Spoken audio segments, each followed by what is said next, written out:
Sa sandaling iyon, ay sinabi ni Satan na dahil taglay ni Daesung ang kapangyarihan mula sa Akashic Records, ay mayroon siyang paraan para magawa iyon. At dito nga, ay tinukoy niya ang kanyang kaliwang kamay na nagtataglay ng kapangyarihan ni Luthra, at sinabi niya na gamit iyon, kapag ibinuhos niya ang lahat ng kapangyarihan ni Satan na nasa kanyang katawan patungo kay Luthra, ay magagawa nitong may balanse ang pareho nilang kapangyarihan. At kapag nangyari na iyon, ay magiging isa na ulit silang dalawa. Habang iniisip naman ni Daesung kung totoo ba ang sinasabi nito, ay biglang nagsalita sa kanya ang magic book at sinabing ang kapangyarihang taglay ng Akashic Records ay higit pa sa kapangyarihan ni Satan at ni Luthra. Kaya masasabi niyang totoo talaga ang sinasabi ni Satan. Samantala, nang marinig ni Daesung ang boses ng magic book, ay nagulat siya at tinanong kung bakit ngayon lamang ito nagparamdam. Dahil simula noong bumalik sila mula sa Celestial Realm, ay ngayon lamang ulit ito nagpakita. Sinabi naman ng magic book na noong bumalik sila sa Earth, ay gumamit siya ng malaking kapangyarihan na hindi umaasa sa Ether Core para bumuo ng isang gate, kaya wala siyang choice kundi ang pumasok sa isang sealed state. Sa pagkarinig naman nito, ay tinanong siya ni Daesung na kung sakaling sundin nga niya ang iminumungkahi ni Satan at mabaigo siya, wala ba talagang magiging kapalit para sa kanya? Kinumpirma naman ito ng magic book at sinabi na dahil sa taglay niyang kakayahan na save point, ay magagawa ulit niyang bumalik sa kanyang itinakdang oras gamit ang kapangyarihan ng Akashic Record. Sa pagkarinig ng lahat ng ito, ay nagpasya na si Daesung na sundin ang payo ni Lucifer at sinabihan pa ito na kung gagawa ito ng kalokohan sa plano nilang ito, iyon na ang magiging katapusan niya. Hindi naman nagalit si Satan sa sinabi niya, at sa halip ay ngumiti pa nga at sinabi na mukhang nagpasya na siya na sundin ang kanyang payo. Makalipas naman ang ilang araw, sa isang venue, ay makikitang nagaganap na ang kasal ni Haren at Changsik. At sa gitna nito, ay makikita ang kapatid ni Daesung na tinatanong si Soyeon kung mayroon ba siyang problema dahil kanina pa ito nakasimangot. Sumagot naman si Soyeon at sinabi na hindi rin niya alam kung ano ang nangyayari sa kanya, pero ang alam lang niya ay masyado nang nakakainis si Daesung. Sa kabilang banda naman, ay makikita si Cho yung nakausap ang nanay ni Daesung at tinatawag pa nga niya itong mother, at pinupuri kung gaano ito kaganda ngayon. Natuwa naman sa kanyang magiging manugang ang nanay ni Daesung at sinabi pa nga na palagi siyang pinupuri nito. Si Dong Seol naman ay napapaisip kung talaga nga bang magiging okay lamang si Changsik sa pagiging buhay may asawa, habang si Osla naman ay makikitang masaya sa nagaganap na kasal na ito. Pagkatapos nito, ay nagsimula na ang programa at ang host ay si Chan Ho, na ngayon ay sinasabihan ang mga bisita na malapit nang magsimula ang kasal. Pero kasasabi pa lamang niya nito, ay tila mayroong napansin si Haren na nagpaalala sa kanya ng isang bagay. Kaya nang makita ito, ay agad siyang tinanong ni Changsik kung ano ang kanyang problema. Pero hindi pa ito nakakasagot, ay nakita nila sa di kalayuan ang isang napakaliwanag na bagay, at sa lugar na binagsakan nito ay nagkaroon ng pagsabog. Kaya dali-daling nataranta ang mga tao at tinanong kung ano ang nangyayari. At matapos ngang mawala ang usok sa paligid, ay nakita nila ang isang nilalang, at ito ay walang iba kundi si Luthra, na sinasabing, nandito pala lahat ang mga taong malapit kay Daesung. Samantala, agad namang nakilala ni Oslan kung sino ang nilalang na ito, at tinawag siya sa kanyang pangalan, na ikinagulat naman ni Dong Chol, dahil ito ang unang pagkakataon na makikita niya ito. Maging si Soyeon ay naging alerto rin, at nakilala na ito ay isang kalaban.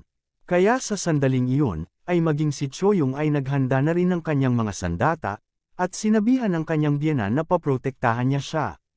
Samantala, ang bride na si Haren ay naghanda na rin ng kanyang kapangyarihan, at sinabihan ng kanyang mga bisita na agad lumikas sa lugar. Pero bago pa siya makakilos, ay agad siyang sinabihan ng kanyang magiging asawa na sumama na sa kanilang mga bisita at lumayo na sa lugar. Sa kabilang banda, ang mga bisita naman ay nagsimula ng magtakbuhan palabas dahil sa pagkakaalam na ang nagpakita sa kasal ay isang ang halimaw. Sa puntong ito, ay naghahanda na sa pakikipaglaban ang mga apostle ni Daesung. Pero sa kabila nito, ay nagsimula namang tumawa si Luthra at sinabihan ang mga taong nandoon na gagawin niya silang mga bagong nilalang. Pero bago pa niya magawa ito, ay isang malakas na suntok ang tumama sa kanyang mukha na nagpabagsak sa kanya, at ang umatake nga sa kanya ay walang iba kundi si Daesung. Ngayon ay sinasabi niyang isang masamang pangitain ang pagdating niya sa kasal ng kanyang mga kaibigan. Sa pagkakita naman sa kanya ng kanyang dalawang manliligaw, ay nakahinga sila ng maluwag. Pero sa puntong iyon, ay sinabihan sila ni Daesung na ang kasal na ito ay maghihintay muna, dahil kailangan niya munang tapusin ang nilalang na ito bago sila makapagpatuloy. Hindi naman makapaniwala ang dalawa kung gaano kadaling napabagsak ni Daesung ang nilalang na iyon. Pero batid din nila, na makapaghihintay nga ang kanilang kasal. Samantala, si Luthra, na ngayon ay nakatayo ng muli, ay sinabi sa kanyang sarili na ang aura na nagmumula kay Daesung ay napakalakas, kaya kailangan niyang mag-ingat. At habang iniisip pa niya ito, ay ginamit naman ni Daesung ang kanyang kakayahan na domain swap, Inferno, at sa paggawa nito, ay agad silang napunta sa loob ng impyerno na teritoryo ni Daesung. Matapos makarating dito, ay agad na naisip ni Daesung ang kanyang plano, at iyon nga ay ang mailagay ang kapangyarihan ni Satan sa loob ng katawan nito. Si Luthra naman ay napapatanong sa kanyang sarili kung ito na ba ang dimensyong teritoryo ni Daesung. Kasunod nito, ay sinigawan siya ni Daesung at sinabi na walang nag-imbita sa kanya sa kasal na iyon, kaya bakit siya dumadalaw doon. Hindi naman pinansin ni Luthra ang kanyang mga sinabi, at sa halip ay nagsimulang maglabas ng kanyang kapangyarihan. Sinabi niyang si Daesung ay isang banta sa kanya, kaya kailangan niyang i-prioritize ang pagtapos dito. Sa kabilang banda, si Daesung naman ay kinakausap ang mga anino ni Satan, tinatanong ito kung handa na ba siya. Agad namang tumugon ang mga ito at lumipad patungo kay Luthra. At habang ginagawa nila ito, ay nagsimulang tumawa ang mga ito. Pero bago pa sila makarating, ay sinubukan silang pigilan ni Luthra gamit ang kanyang sariling kapangyarihan. Sa paggawa nito, ay agad na nagtagpo ang kanilang mga landas. At bagamat nawasak nga niya ang iba sa mga ito, ay may ilan din namang nakalusot.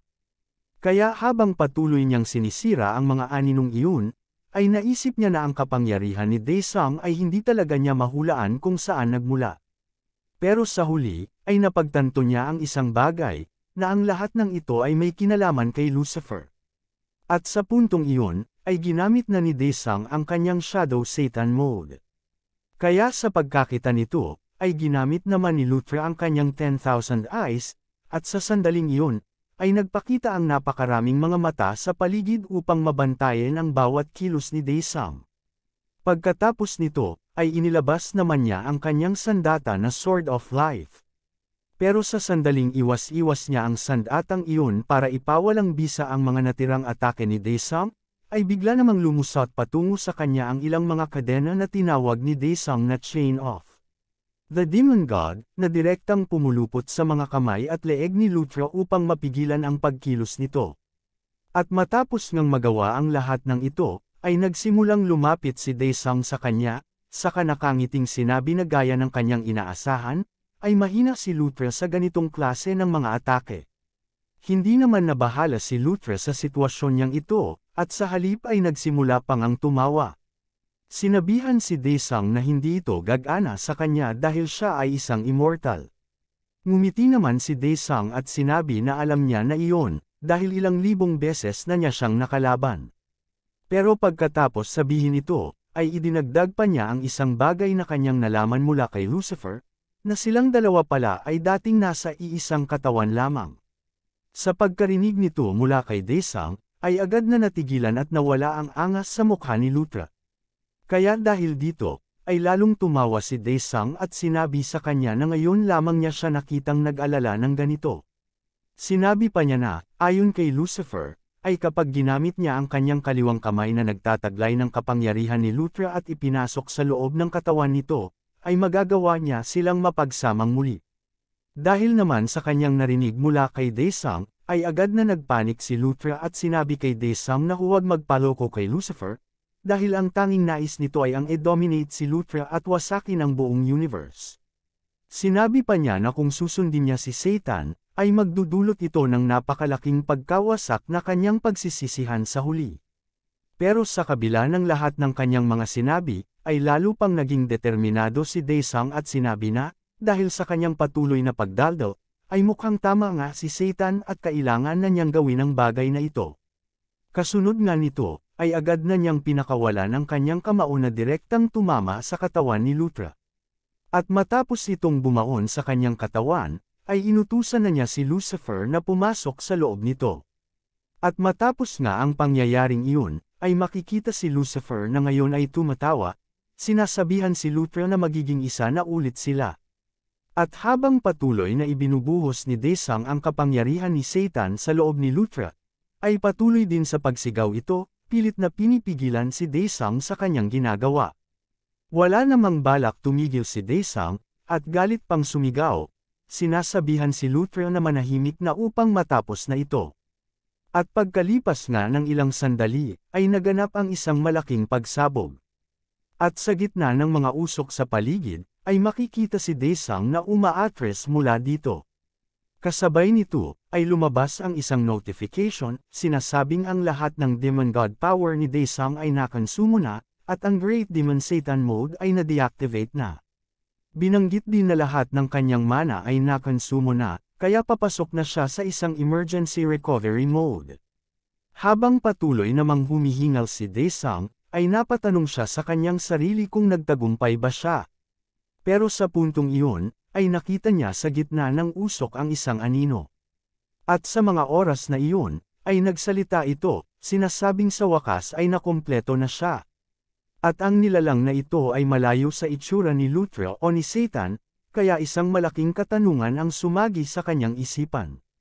Ang nilalang ba na ito ay isang kalaban o kakampi? Abangan ang susunod na kabanata. Kung nagustuhan mo ang episode na to, paki-like, comment at subscribe na din para updated ka sa mga bagong kabanata ng series na to. Maraming salamat!